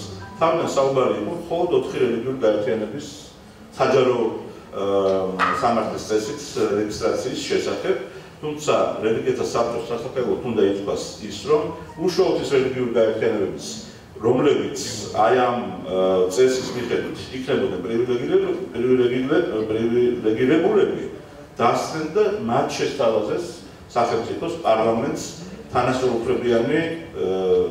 თანასწორუფლებიანი რეგისტრაციის წესის მიღება და საბოლოო ჯამში ერთიანი პოზიციის შედეგად მივიღეთ სწორედ რეგისტრაციის ის კანონი, ის წესი ცვლილება უпростоრად სამოქალაქო კოდექსში, რომელიც უზრუნველყოფს თანასწორუფლებიანობას და თავისუფლებას რელიგიური გაერთიანებებისა სახელმწიფო კონტროლისგან. ეს იყო უაღრესად მნიშვნელოვანი მიღწევა. მეორე ამ ტიპის მიღწევა, რომელიც ასევე პრინციპში დაკავშირებული იყო უკვე მიღებული პოზიციის, სახელმწიფოში უკვე ჩამოყალიბებული პოზიციის შეცვლასთან, დაკავშირებული იყო სიძულვილის ენის კრიმინალიზაციის საკითხთან. ეს პრობლემა წამოიწეოდა 2009 წლიდან ხოლმე, მაგრამ მხოლოდ 2013 წელს დაიწყო ინტენსიური საუბარი იმაზე, 2014 წელს, რომ აუცილებელია სიძულვილის ენა ან რელიგიური ცნობების შეურაცხყოფა იყოს ამა თუ იმ სახით დასჯილი სახელმწიფოს მიერ, სახელმწიფოს სჯიდეს რელიგიური ცნობების შეურაცხყოფის გამო. იმის გათვალისწინებით, რომ ამ კანონის შედეგად მივიღებით რეალობას, სადაც მოსალოდნელი იყო, რომ რელიგიური კრიტიკის გამო დასჯილიყვნენ ადამიანები საკუთარი პოზიციების გამოხატვის, შემოქმედებითი პოზიციების გამოხატვის გამოფილებული დასჭირდა ადამიანები და ასევე იმის გამო, უბრალოდ რელიგიურ საკითხებზე კრიტიკული საუბარი შეიძლება ყოფილიყო საფრთხის ქვეშ დამდგარი, რელიგიათა საბჭომ შეიმუშავა საერთო პოზიცია იმასთან დაკავშირებით, რომ როგორც სიძულვილის ენის კრიმინალიზაცია, ასევე რელიგიური ცნობების კრიმინალიზაცია ან ადმინისტრაციული წესით თუნდაც დასჯა მისთვის არის მიუღებელი და უკვე შემუშავებული კანონპროექტი ფაქტობრივად დაიბოლა და ჩავარდა სწორედ რელიგიათა საბჭოს საერთო პოზიციის გამო. ასევე შეიძლება ითქვას ამ ბოლო მოვლენებთან დაკავშირებით, როდესაც კონსტიტუციის ახალ ვარიანტში აღმოვაჩინეთ მეორე მოსმენის შემდეგ შეზღუდვების ნაწილში, რელიგიის თავისუფლების შეზღუდვების ნაწილში 6 პირობა რელიგიის თავისუფლების შეზღუდვისა, მათ შორის 3 იმგვარი, რომელსაც არ ითვალისწინებს ფაქტობრივად არც ერთი ევროპული ქვეყნის კონსტიტუცია, ეს იყო შეზღუდვა სახელმწიფო უსაფრთხოების ნიშნით, შეზღუდვა მართლმსაჯულების ნიშნით და შეზღუდვა დანაშაულის თავიდან არიდების ნიშნით და რელიგიათა საბჭომ 19 რელიგიურმა გაერთიანებამ გამოხატა ამასთან დაკავშირებით თავისი კრიტიკული პოზიცია და მიაწოდა პარლამენტს, მიაწოდა პრეზიდენტს და საერთაშორისო უწყებებს და ასევე აქვე მადლობა გადაუხადო არასამთავრობო ორგანიზაციებს, რომლებმაც ანალოგიური პოზიცია გამოხატეს და სამართალმცოდნეებს და მათი როლიც ამ კუთხით მნიშვნელოვანი იყო და ჩვენ მივიღეთ დღეს რეალობა, როდესაც მიუხედავად იმისა, რომ უკვე მიღებულია კონსტიტუცია სწორედ ამ 6 შეზღუდვის პირობით, მაგრამ რელიგიის თავისუფლების მუხლი გახდა საკითხი, რომელზეც მოხერხდა კონსენსუსი როგორც პრეზიდენტის, ოპოზიციური პარტიების, არასამთავრობო ორგანიზაციების და რელიგიური გაერთიანებებისა და ასევე ხელისუფლების, რაც ყველაზე მნიშვნელოვანია ამ შემთხვევაში, არაერთი განცხადება გაკეთდა როგორც პარლამენტის თავმჯდომარის მხრიდან, ასევე პარლამენტის თავმჯდომარის მოადგილის მხრიდან იმასთან დაკავშირებით, რომ ისინი აუცილებლად შეცვლიან უკვე მიღებულ ჩანაწერს რელიგიის თავისუფლების მუხლების შესვლასთან დაკავშირებით და უკვე მეორე მოსმენით არის მიღებული სწორედ ის ვარიანტი რელიგიის თავისუფლების შეზღუდვის მუხლებისა, რომელსაც რელიგიის საბჭო უჭერდა ხარს. შეიძლება ითქვას, რომ უკვე რელიგიის საბჭოს ასე ვთქვათ ეფექტი დაკავშირებულია იმასთან, რომ არა იმდენად რაღაც სიახლეების და თვისობრივი ინოვაციების მიღებასთან, თუმცა თავად რელიგიათა საბჭო არის ამგვარი ინოვაცია, არამედ დაკავშირებულია ნეგატიური ტალღების, ნეგატიური ტენდენციების შეკავებასთან და ამ თვალსაზრისით შეიძლება თამამად ითქვას, რომ ჩვენ ვახერხებთ რელიგიათა საბჭოს ახალ დამცველთან ერთად ახერხებთ საკუთარი პოზიციების გატანას და ამ თვალსაზრისით ღია ახოლმე სახელმწიფო, იმიტომ რომ 20 რელიგიურ გაერთიანების პოზიცია არის უაღრესად მნიშვნელოვანი ხმა. ჩვენ უაღრესად დიდი სურვილი გვაქვს, რომ რელიგიათა საბჭოს საქმიანობაში მონაწილეობა მიიღოს საპატრიარქომ, საქართველოს მართლმადიდებელმა ეკლესიამ, ასევე იმ რელიგიურმა გაერთიანებებმა, რომლებიც დღეს სხვადასხვა მიზეზით ამბობენ უარს რელიგიათა საბჭოს საქმიანობაში მონაწილეობაზე და ამ მიმართულებით გრძელდება ჩვენი მუშაობა და ვფიქრობ, რომ მომავალში ყოველ შემთხვევაში მართლმადიდებელ ეკლესიასთან მიმართებით შეიძლება უშუალოდ საბჭოს დონეზე არა, მაგრამ სხვა ფორმატით გახდება შესაძლებელი ჩვენი თანამშრომლობა და ეს იქნება ის რეალობა, როცა უკვე შეგვეძლება ლაპარაკი იმაზე, რომ ადამიანის უფლებების კონტექსტსა და სოციალურ თანამშრომლობასთან მიმართებით რელიგიური ფორუმი არის სისხლსავსე. ეს რაც კიდევ და მეთქვა რელიგიათა საბჭოს, მაგრამ მე ბოლოს წავიკითხავ, გამოვიღე ევანგელური ლუთერული ეკლესიის ეპისკოპოსის ჰანს იოაჰიმ კიდერბერგის გამოსამშვიდებელი სიტყვა, რომელიც მან წარმოთქვა ტოლერანტობის დღეს რელიგიათა საბჭოსთან მიმართებით და მე ვფიქრობ, რომ აკუმულირებული არის ამ სიტყვაში ის გამოცდილება და ის ასე ვთქვათ პოზიტიური ტენდენციები და გარემო თუ შეიძლება ასე ითქვას, დადებითი გარემო, რომელიც რელიგიათა საბჭოში არსებობს, ამიტომ თავისუფლებას მივცემ, რომ ამ სიტყვით დავასრულოთ ჩემი მოხსენება. ანუ რელიგიათა საბჭოში ჩვენ გვაქვს გარემო, რომელშიც შევძელით ერთმანეთთან დამეგობრება, რაც არ არის დამახასიათებელი სახელმწიფოს მიერ შექმნილი მსგავსი საბჭოსთვის. ხშირად სახელმწიფო ორგანიზაციებისთვის არ არის დამახასიათებელი სიყვარული, ურთიერთგაგება და სითბო, მაგრამ სამივე ეს თვისება გამორჩეულად ახასიათებს ჩვენს რელიგიათა საბჭოს. საბჭოს საქმიანობა ეძღვნება ყველა რელიგიური გაერთიანების, განსაკუთრებით უმცირესობების მდგომარეობის გაუმჯობესებას, სამართლიანობასა და ყველასთვის თანასწორი უფლებების არსებობას. არამხოლოდ დიდი რელიგიური გაერთიანების, ან ერთი ყველაზე დიდი გაერთიანების, არამედ შედარებით პატარა რელიგიებისაც. ჩვენ აქ გვქონდა გარემო, რომელშიც შეგვეძლო ერთმანეთის ნდობა, გვეძლეოდა ისეთი აზრის გამოსვლის საშუალება, რომელსაც ვერ გამოვთქვამდით სხვაგან. ფიქრობ, რომ ეს შეხვედრები საბოლოო ჯამში გამოიღებს ნაკობს, მით უმეტეს, რომ რელიგიათა საბჭოს საქმიანობისა და სახელმწიფოსთან ურთიერთობის პირობა არის ერთ-ერთი ცენტრალური პირობა, ორიდან ყველაზე მნიშვნელოვანი პირობა ევროპის რასიზმისა და შეუწყვილობის კომისიის თვის საქართველოსში არსებული რეალობის შესაფასებლად და ესეც ძალიან მნიშვნელოვანი მხარდაჭერა იქნება რელიგიათა საბჭოს საქმიანობის გაუმჯობესებისათვის მომავალში.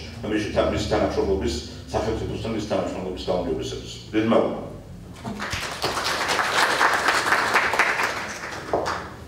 ძალიან დიდი მადლობა მომხსენებლებს, ჩვენ მოვისმინეთ რელიგიური დიალოგის სხვადასხვა ფორმატის, სხვადასხვა მოდელის შესახებ და ერთ-ერთი მთავარი რაც დღეს აქ დაგვაკლდა, ეს იყო საქართველოს მართლმადიდებელი ეკლესიის პოზიცია რელიგიურ დიალოგზე.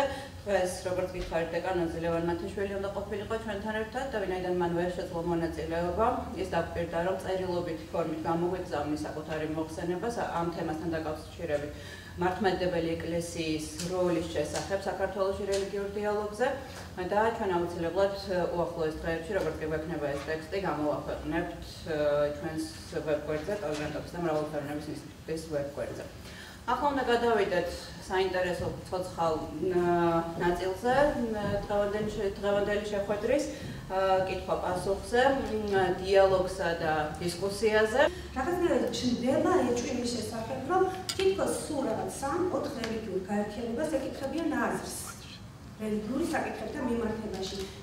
ეს არის პრობლემატური საკითხი, როდესაც პრაქტიკულად ასეთ მნიშვნელოვან ვიზიტზე ხდება ასეთი სახით შერჩევა.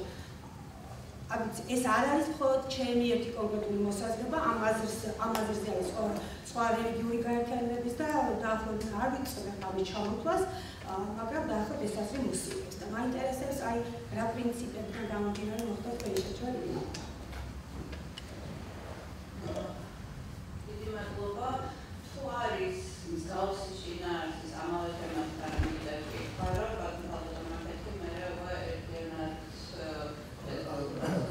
უბრალოდ იქით კარგი იქნებოდა რომ ეხლა როგორ არა ეს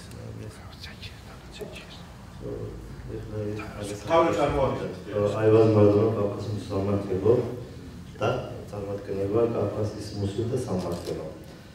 როგორც ეს მე როგორც მუსულთა სამართლის წარმომადგენელი, ჩვენ სამართლებო დაახლოებით 200 წელია რომ ვუშაობ. როგორ შეეცვლათ ყოველ დღე მაგას თქვა და მაგრამ იქით როგორც ჩანს 15 მართლმადიდებელი სასულიერებელი არის კარგი იქნებოდა რომ საქართველოში ან რელიგიონებზე როს ამბობ სხვადასხვა ეთნიკური რელიგიური წარმოდგენები რომ ერთად იყვნენ და არამედ 4 რელიგიური წარმოდგენები. თან ეხლა კიდე მოგახსენებთ რომ საქართველოში როგორც შიიტები წარმოდგენილი იქით როგორც ჩანს რამნი გიდოვი აზარიდან არის პეილერ ქაშამიძე მაგრამ საქართველოში მალდესენი არ იგი არის მუსულმანები სხვა სუნიტები როგორც მე აზერბაიჯანელი ვარ და სუნიტები ვარ ჩვენ წარმოდგენილი იქით არ ჩანდა და ესეც კიდე რა ვიცი მე კიდე რომ ესეთ რაღაც იქნება ისოლა დიდი მადლობა. ჩვენ პროექტში თავიდან როდესაც შევიტანეთ დონორთან, სწორედ ის რელიგიები, რომელთა წარმოადგენლებიც ყავდა მოწვეული, სწორედ მათი პროექტის მიზანი იყო, სწორედ აი ამ რელიგიური ჯგუფების წაყვანის უზრუნველყოფა. ჩვენ რა თქმა უნდა მზად ვართ და ნამდვილად ჩვენი მხრიდან არანაირი ხარვეზია პრობლემა არ იქნება, თუ მომავალში გვექნება შესაძლებლობა მსგავსი პროექტის განხორციელების, ამიტომ რომ მართლაც ვფიქრობ, რომ ძალიან დიდი მნიშვნელობის მატარებელია პირველ რიგში, როგორც აღნიშნეთ, დიალოგის და ურთიერთობის ფორმატში. შესაბამისად, ეს უკვე დამოკიდებული იქნება ალბათ პოტენციურად იმ დონორებზე, ვისი ინტერესით შეიძლება იყოს ამ სფეროში ამ მიმართულებით მუშაობა. მე რა თქმა უნდა გეტყვით, რომ ჩვენ ამ შემთხვევაში საქართველოს მუსლიმთა თემის წარმომადგენლებთან გქონდა კომუნიკაცია და ისინი იქნენ მოწვეული მუსლიმთა თემის წარმომადგენლების ფორმატში, ანუ საქართველოს მუსლიმთა ესე ვთქვათ მიმართულებით თუ რაიმე ესე ვთქვათ რაღაც არასწორად გამოგვივიდა, რა თქმა უნდა მსაჯულად დიალოგისთვის ჩვენ სამწუხაროდ ვეკასა რა თქმა უნდა ძალიან ისეთი კარგი ურთიერთობა, მაგრამ საქმიანი კუთხით ჯერჯერობით არ გქონია ესეთი მუშა შეხვედრა, ან მუშა სამუშაო რეჟიმში კომუნიკაცია და ჩვენ რა თქმა უნდა მზად ვართ. უბრალოდ აქ მინდა კიდევ ერთხელ გავიმეორო, ჩვენ ვართ ერთ-ერთი არასამთავრობო, რომლის მიზანი არის კიდევ ერთხელ ნდობის აღდგენა თუ გაჩენა თუ გაღრმავება და დამეგობრება და შესაბამისად ვფიქრობ, ეს იყო პირველი და ძალიან მნიშვნელოვანი ნაბიჯი და შესაბამისად უკვე რესურსებიდან გამომდინარე, რა თქმა უნდა მზად ვართ, რომ ეს ფორმატიც გაფართოვდეს, შესაძლებლობებიც გაფართოვდეს და სწორედ ამიტომ ვახსენე, რომ გაზაფხულის კონფერენცია, რომელსაც ჩვენ გეგმავთ უკვე საქართველოში, იმედი გვაქვს, რომ იქნება უფრო მეტად წარმომადგენლობითი, უფრო მეტ ადამიანს, მეტ რელიგიას, ვთქვათ რელიგიის წარმომადგენლებს სხვადასხვა ჯგუფებს ექნება შესაძლებლობა რომ ჩაერთონ და დიდი იმედი მაქვს რომ როგორც ბეკას დახმარებით ვეცდებით რომ რა თქმა უნდა ყველა დაინტერესებული რელიგია მოვეწიოთ აი ამ ფორმატში მონაწილეობის მისაღებად. მადლობა. დიდი მადლობა. იახისმენთ ორგანიზაციას რელიგიური დიალოგის მშვიდობისთვის. პირველ რიგში დიდი მადლობა PITA-ის, დიდი მადლობა რა თქმა უნდა მომსწრებლებს. რატო რელიგიური დიალოგია რა, ეს არის ალბათ შეკითხვა. რელიგია ძალიან დიდი ხანია უკვე გაცდა რელიგიის საზღვრებს.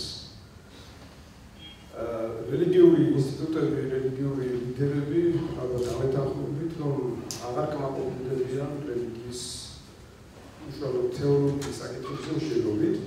ისინი თავად ქმნიან ისეთ სივრცეს, ანუ უბრალოდ გამოწვევებს, სადაც აუცილებლად უნდა მიიღოს მონაწილეობა სხვადასხვა დარგის, სხვადასხვა პროფესიის, სხვადასხვა რელიგიების, ჯგუფების წარმომადგენლებმა და საერთოდ შეთანხმდნენ იმაზე, თუ რა ტიპის წამოთამაშის წესების შემუშავებას სურთ.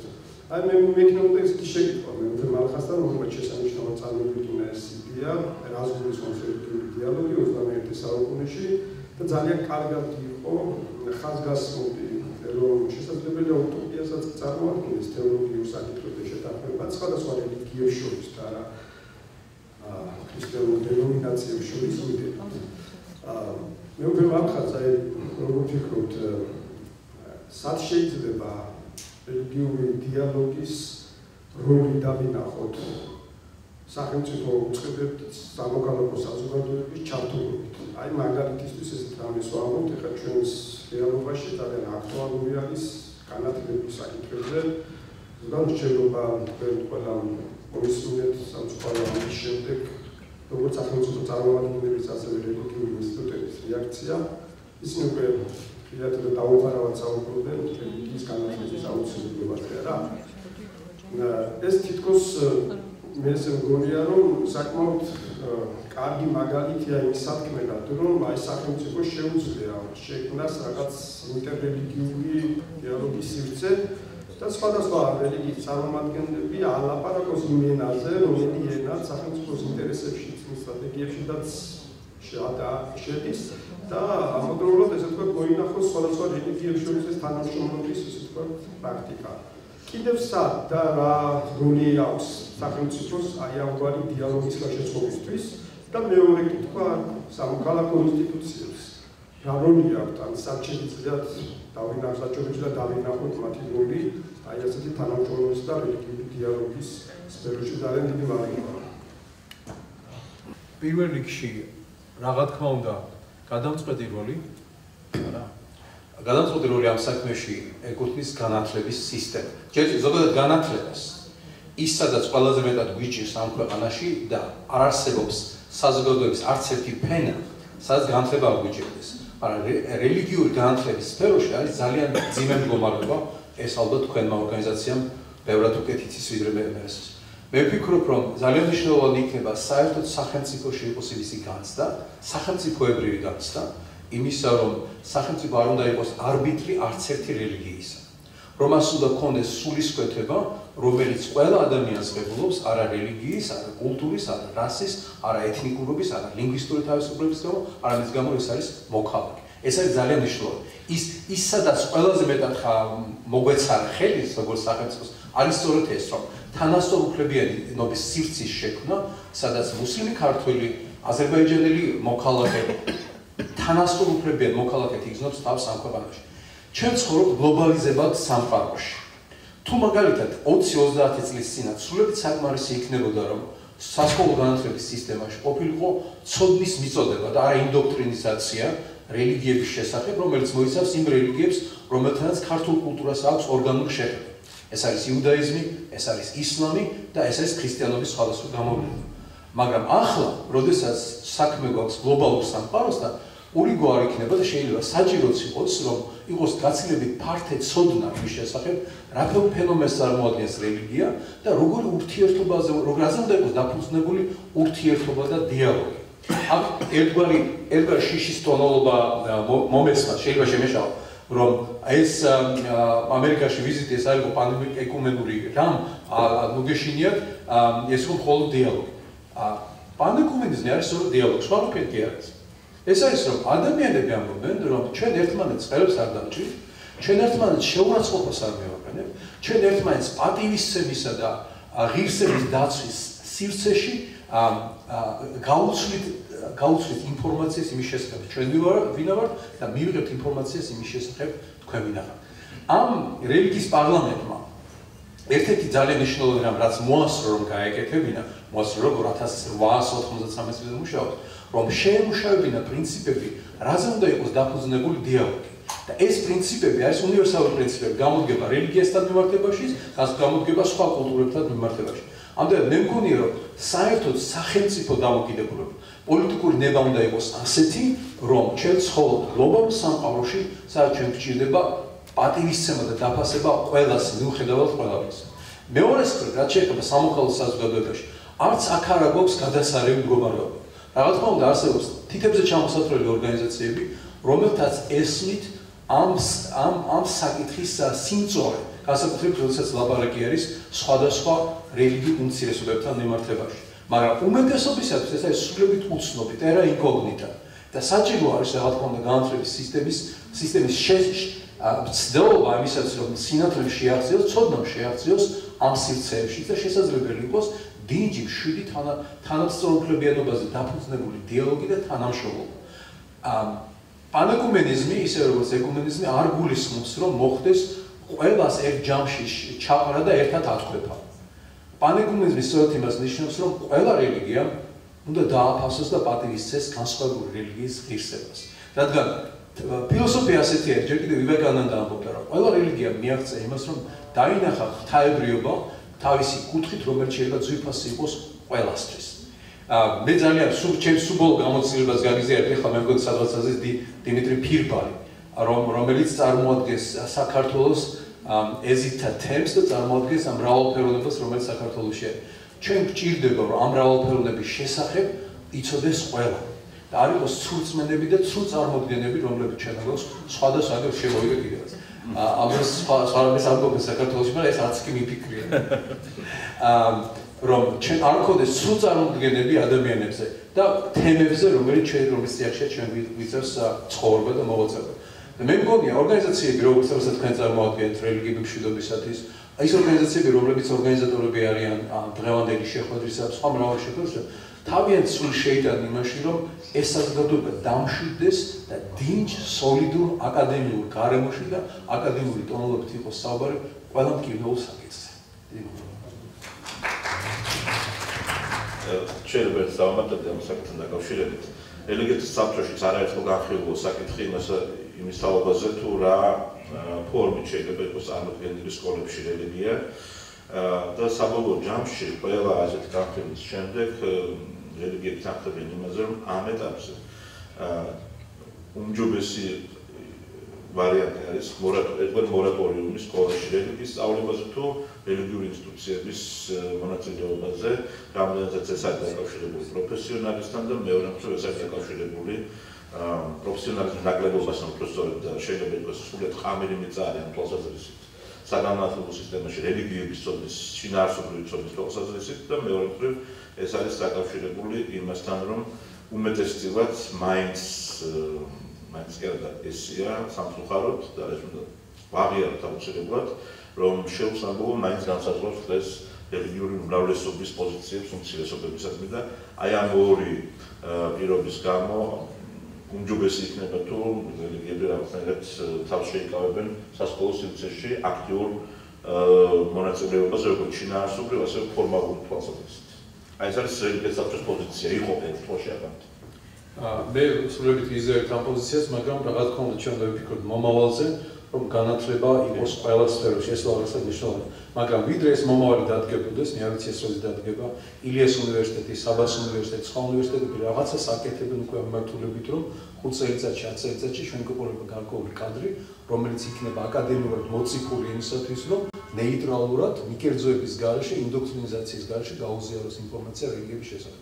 მაგრამ ვიდრე აქამდე მივიდოდეთ, მე მგონი ძალიან მნიშვნელოვანი იქნება კონტექსტის პრინციპის დაცვა, რომელიც საერთო არის ყველასთვის. და ეს არის რელიგიის პარლამენტის ბოლო 2015 წლის შეხვედრის დადგენილება, რომ ვიდრე ჩვენ ერთმანეთთან ლაპარაკს შევძლებდეთ და თანამშრომლობას, მანამდე უერთგვოთ იმ პრინციპს, რომელიც ჩვენ ყველას საერთო გვაქვს. და არის ის, რომ რაც შენ არ გინდა, სხვას არ გავუკეთო. და მე კონკრეტულად როცა მოწაფეები ეკითხებოდნენ, რომ რამდენჯერ როგორ მოვიქცეთ, როგორ გავაცოცხლოთ ეს პრინციპი ყოველდღიურ ცხოვრებაში, კონკრეტულად ეხოდა ყოველდღე და მთელი დღე. ვიდრე ჩვენ მანდამდე მივიდოდეთ, ჩვენ გჭირდება საზოგადოებაში ამ განწყობილების შექმნა, რომ სხვას მოვექცეთ ისე, როგორც ჩვენ მინდა რომ ვექცეოდნენ. მადლობა, მადლობა, მე დავამატებ 2 სიტყვით რელიგიის და განათლების თემაზე, სწორედ იმიტომ რომ ძალიან მნიშვნელოვანი და აქტუალური საკითხია, ჩვენ გადავწყვეტეთ, რომ ერთ-ერთი მომდევნო დისკუსია სწორედ ამ თემას საჯარო სკოლებში, კონკრეტულად საჯარო სკოლებში რელიგიას დაუთმოთ. ამ მიმართულებით საკითხი, პრობლემური საკითხი არაერთგვაროვანია, არის პრობლემური არის სასკოლო სახელმძღვანელოების შინაარსი, რომელიც გამოიკვლია ჩვენმა ორგანიზაციამ და ვნახეთ, რომ სასკოლო სახელმძღვანელოები არ უწყობს ხელს საქართველოში ტოლერანტი მოქალაქის აღზრდას და ხშირად ხდება ძალიან დისკრიმინაციული ჩანაწერები და ასევე არის მონოეთნიკური, მონორელიგიური ჩვენ და ისინი. აი სახელმძღვანელოები არის დაახლოებით ამ ტექსტით, ამ შინაარსით დაწერილი ჩვენ და ისინი.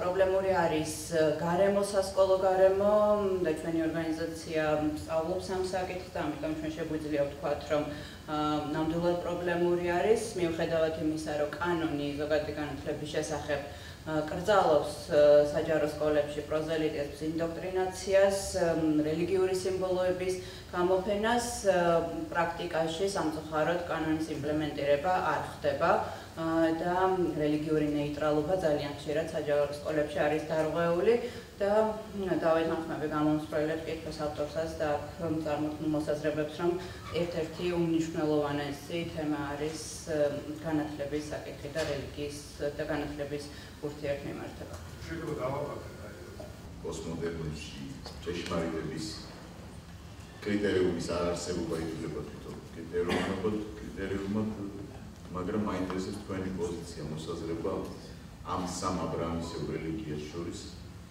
თეოლოგიურ დიალოგს. მადლობა წინასწარ. 11 სექტემბრის შემდეგ დაიწყო სერიოზული თეოლოგიური დიალოგი ისლამსა და ქრისტიანობას შორის. მანამდე უკვე დაახლოებით 20 წლის განმავლობაში მიმდინარეობდა დიალოგი ქრისტიანობასა და იუდაიზმს შორის. ეს დიალოგები უკვე 10 წლების განმავლობაში მიმდინარეობს და ეს არის შესანიშნავი სამეცნიერო გარემო, სადაც ხდება ბევრი კრიტიკული საკითხის განხილვა, მსჯელობა, მაგრამ თავისებურება ამ თეოლოგიური დიალოგების ხშირ შემთხვევაში არის ის, რომ ის განკუთვნილი არის მხოლოდ აკადემიური წრეებისათვის. ძალიან შთამბეჭდავი იყო კენტერბერის ყოფილი მთავარეპისკოპოსის როვენ უილიამსის ინიციატივა, რომელმაც 11 სექტემბრის შემდეგ მუსლიმებთან დაიწყო დიალოგი 9 შეხვედრა შედგა, რომელიც დაახლოებით 10 წლის განმავლობაში მიმდინარეობდა. 9-ჯერ შეხვდნენ ქრისტიანი და მუსლიმი თეოლოგები დახურულ კარს მიღმა. დახურულ კარს მიღმა იმიტომ, რომ ხშირ შემთხვევაში გაუწაფავი ადამიანისათვის თეოლოგიური დისკურსი, თეოლოგიური დისპუტი, თეოლოგიური დისკუსიები შეიძლება იყოს სრულებით გაუგებარი ან და დამაბნეველი. ამიტომ მიმდინარეობდა თეოლოგიური დიალოგები სწორედ დახურულ კარს მიღმა. არავის არ აქვს დედამიწაზე სურვილი, მე არავის არ შეხვედრა ყოველ შემთხვევაში, რომ მოახდინოს ამ ყველა თეოლოგიური განსხვავებების ნიველირება, მაგრამ ის სურვილი, რომელიც ძლიერდება ყოველწლიურად და განსაკუთრებით ეს 11 სექტემბერმა გააძლიერა, რომ ჩვენ შევძლოთ შევთანხმდეთ ამ გლობალურ ეთიკას, რომ ტოლერანტობა, სამართლიანობისათვის ბრძოლა, ადამიანის თავისუფლების ბრძოლა, თანასწორობისათვის ბრძოლა, არაძველადობის წინააღმდეგ ბრძოლა იყოს საფუძველი იმისა, რომ სხვადასხვა რელიგიებმა ითანამშრომლონ. რაც შეეხება თეოლოგიურ თავისებურებებს და ზოგ შემთხვევაში ახირებებს, ეს უნდა ჩაითვალოს თითოეული რელიგიის იდენტობის ნაწილი, რომელსაც ყველამ უნდა სცეს პატივი. მათი დამცირება განსხვავებულობის გამო სრულებით მიუღებელი იქნება კულტურულ საზოგადოებაში, რომელშიც ჩვენ გვინდა რომ ყველა ვიცხოვროთ. ამდენად თეოლოგია არის თეოლოგებისათვის, მაგრამ ცხოვრება ადამიანებისათვის, რომლებიც ყოველდღიურობას აწყდებიან და სჭირდებათ მათ რომ მშვიდობიანად იარსებონ მტრობის, შუღლის, სიძულვილისა და სისხლისღლის გარეშე.